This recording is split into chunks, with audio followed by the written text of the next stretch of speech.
예전에 그런 부분에 대한 거는 그냥 그래픽의 기술이라든지 이런 어떤 공간을 만들어냈다는 개념이라면은 이제는 하나의 커뮤니케이션의 기능이 생기는 거죠. 게임 공간은 이미 그 차원을 한참 넘어선 차원에서 이렇게 진행되고 있어요. 오히려 거기서 저는 굉장히 많은 가능성들을 봐왔고.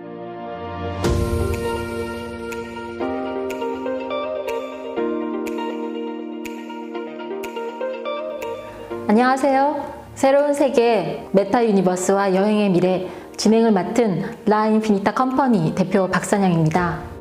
오늘은 요즘 정말 뜨거운 주제인 메타버스와 여행의 미래에 대해서 오늘 두 분을 모시고 얘기 나눠볼까 합니다. 트래블러스 맵 변영석 대표님, 한양대학교 관광학부 정란수 교수님,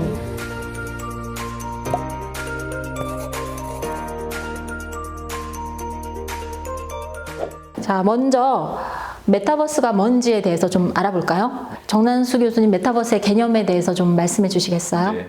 메타버스는 메타 플러스 유니버스의 합성어죠. 메타라는 뜻은 원래 뭔가를 초월한다, 그리고 뭔가를 넘는다라는 뜻입니다. 우리가 현실에 있는 부분들을 넘어서 가상에 대한 부분들까지 접목을 한다라는 개념일 수 있고, 유니버스라는 것은 말 그대로 세계, 공간이라는 뜻이죠. 그래서 메타버스라고 하는 것은 하나의 가상현실을 의미한다고 볼 수가 있습니다. 또 여러 파생되는 의미들이 있는데, 예를 들어서 최근에 많이 얘기되는 디지털 트윈이라는 또 용어도 있습니다. 이거는 말 그대로 디지털 세상에 똑같은 현실과 비슷한 세상을 만드는 부분들도 하나의 하위 개념으로 쓰고 있고요. 우리가 흔히 얘기하는 VR이라든지 AR, 우리가 증강현실이라든지 또 우리 가상현실에 대한 이런 여러 가지 용어들이 다 메타버스의 하위 범주로서 이야기가 된다고 보시면 되겠습니다. 근데 사실 코로나 이전에도 우리는 페이스북이나 인스타 같은 트위터 같은 소셜 미디어를 통해서 일면식도 없는 사람들하고 소통을 하고 좋아요를 누르고 이런 많은 일련의 행동들을 했었거든요. 이런 것들도 다 메타버스 세상이라고 할 수 있는데, 역시 메이플 스토리나 동물의 숲 또는 포켓몬고 같은 게임도 마찬가지고, 사이버 대학교에서는 우리가 비대면으로 수업을 해왔습니다. 근데 단지 이런 모든 활동들이 메타버스라는 걸로 네이밍만 새로 된 것이 아닐까라는 생각도 있는데요. 변영석 대표님, 어떤 메타버스를 요즘 이용하고 계시나요? 이 메타버스라는 말들이 막 한 작년쯤부터 이제 급격하게 많아졌잖아요. 근데 그거에 대표적으로 이제 언급되는 몇 가지를 제가 그래서 해봤어요. 제페토, 로블록스 이런 걸 들어가 봤는데, 아직까지는 쓸만한 도구들이 안 되는 것 같아요. 그냥 초등학생 정도가 안에서 노는 정도 수준이 제 느낌이었었어요. 그러니까 구현되어 있는 그래픽 수준도 그렇고, 들어와 있는 연령대들도 그렇고, 그들이 그 안에서 한다는 놀이들도 그렇고. 근데 이제 이게 진짜 이 코로나 때문에 빨라지긴 한 것 같아요. 오히려 저는 거꾸로 어떤 공간이 훨씬 더 리얼하게 저한테는 예전부터 받아들여졌냐면, 게임 공간은 이미 그 차원을 한참 넘어선 차원에서 이렇게 진행되고 있어요. 그러니까 거의 오픈월드 게임이라고 보통 우리가 부르는데, 그러니까 GTA 같은 게 대표적인 사례들이죠. 이게 이제 거의 한 도시 정도 사이즈의 공간이 거의 실물 그래픽과 유사한 정도 수준에서 되어 있고, 사람들이 그 공간을 돌아다니고 이 공간에서 뭔가를 사고 팔기도 하고 어떤 곳에 집을 짓기도 하고 하는 일들이 사실은 한 10년 이상의 기간 동안 되어 왔었거든요. 저도 이제 거기서 생활을 해보면, 여기 안에서의 화폐의 개념, 경제 시스템의 개념들이 막 만들어져요. 어떤 것들은 시세가 올라갔다 떨어지기도 하고, 어떤 자리는 굉장히 중요해서 이 자리를 놓고 쟁탈전 같은 게 벌어지기도 하고요. 오히려 거기서 저는 굉장히 많은 가능성들을 봐왔고, 이게 적절히 섞이는 어떤 시점들이 좀 오게 되지 않을까. 네, 아직은 좀 아닌 것 같다. 아직은 좀 초보 단계 정도에서 하고 있는 것 같다. 이렇게 좀 보여져요.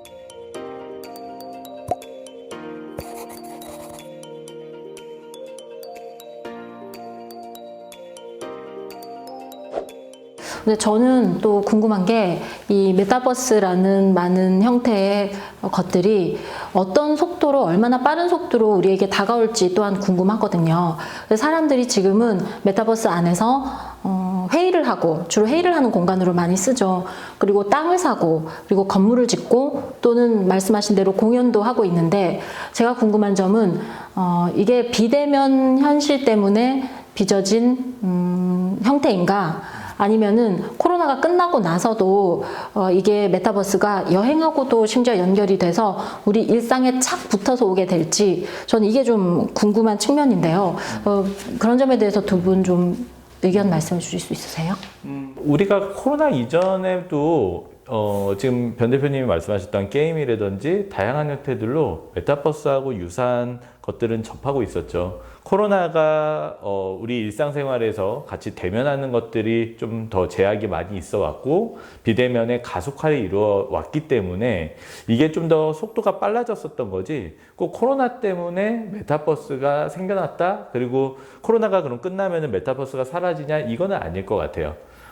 지금의 어떤 형태들에서 아까 공연이라든지 다양한 어떤 실험의 장들이 하나의 가상의 공간으로 해서 이렇게 구현이 됐던 것들 중에 우리가 우리 사회에서 되게 받아들일 수 있는 지점들이 있을 거예요. 앞으로도 코로나 이후에도 이런 것들은 좀 가능성이 있겠구나. 그런 것들은 아마 그 이후에도 조금씩 살아남지 않을까라는 생각을 갖게 되는 거죠. 우리 처음에 뭐 하이텔, 천리안 이런 거 하던 그때부터 이제 가상 공간에서 사실 사람들은 이제 만나기 시작을 했잖아요. 너무 옛날 얘기입니다. 그때는 이제 텍스트만 가지고 했지만 근데 사실 뭐 지금도 뭐 카카오톡 같은 SNS들은 다 텍스트 기반으로 그런 것들을 하고 있는 그래서 기반들이 하나씩 만들어지고 그 개념들이 이제 하나씩 차곡차곡 쌓여가는 과정이기 때문에 이건 뭐 이 변화 추세가 뭐 거꾸로 갈 거다 이럴 수는 없는 것 같고 다만 세계라는 개념이 들어갔던 건 이것이 우리가 인지하는 어떤 실존하는 공간과 유사한 정도 수준의 어떤 공간 개념이 이 안에 좀 탑재되기 시작하면서 이게 그냥 사람들이 온라인으로 커뮤니케이션 하는 정도가 아닌 실제로 내가 어딘가를 돌아다니고 이동하고 그래서 거기서 만나고 하는 것이 결합되어서 새로운 것처럼 보이는 부분은 있는 것 같아요. 더 좋은 공간에서 정말 아까 그 트윈 얘기하셨는데 실제 공간하고 똑같은 공간까지도 확장되어 갈 거라고 보여져요. 그렇게 됐을 때 사람들이 느끼는 이 정말 유니버스라는 개념은 굉장히 다른 수준에 가 있을 거다. 그리고 사람들은 그 기대를 가지고 있고 그래서 그 경과적인 과정 중에 그 지금 이제 뭐 여러 이 VR 기기들 막 개발하는 회사들 있잖아요. 여기들이 예전에는 봤더니 기기를 가지고서 기기를 앞을 막아놓고 이제 이 안에 그냥 빠져 있는 거잖아요. 근데 얘네들이 진화하면서 이건 너무 답답하거든요. 사실은 밖이랑 완전히 단절된 공간이야. 그러니까 여기다가 이거를 투명하게, 그러니까 밖이 보이는 형태의 장치들로 굉장히 빠르게 다 변환을 시킵니다. 그래서 현실과 여기에 증강현실들이 결합되는 모델들로 막 가고 있거든요. 그러니까 저는 이 욕구들이 같이 움직이는 것이 현실의 공간이 가상에도 지금 우리가 리얼한 공간에서 느끼는 것과 굉장히 유사한 경험들을 이 안에서 해내고 싶어 한다라는 욕구로 보이고 그런 점에서의 진화는 앞으로도 계속 될 거라고 보여져요. 근데 저는 또 그 공간이라는 측면이 저는 또 재미있는 게 그동안 인터넷이 생기면서 우리가 공간이라는 제약이 없어졌잖아요. 아까 천리안, 하이텔 정말 옛날 얘기 하셨는데요.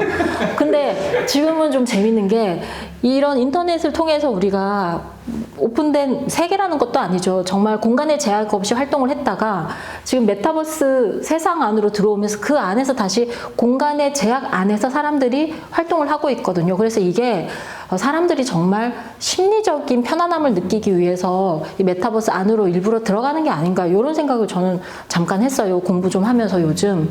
그래서 좀 재밌다라는 생각을 했고 정말 사람들은 서로 소통하기를 원하는구나 또는 멀리 떨어져 있지만 누군가와 함께 하고 싶어 하는구나 이런 걸 요즘 좀 느꼈습니다.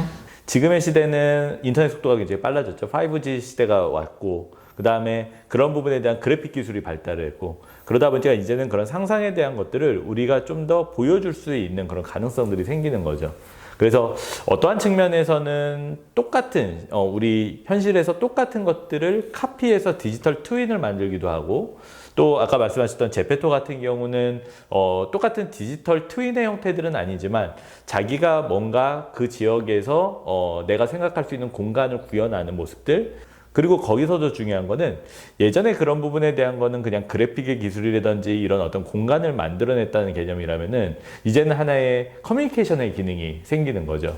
그래서 나와 다른 사람에 대한 커뮤니케이션뿐만 아니라 거기서 기업들이라든지 아까 그런 뭐 공연자들이라든지 이런 사람들이 같이 결합을 해서 뭔가를 소통하고 거기서 내가 이걸 통해 가지고 홍보라든지 또 상거래도 이루어질 수 있겠구나라는 것들이 가능한 이제 체계가 되다 보니까 훨씬 더 어떻게 보면 큰 개념으로 다가가게 되는 것 같아요.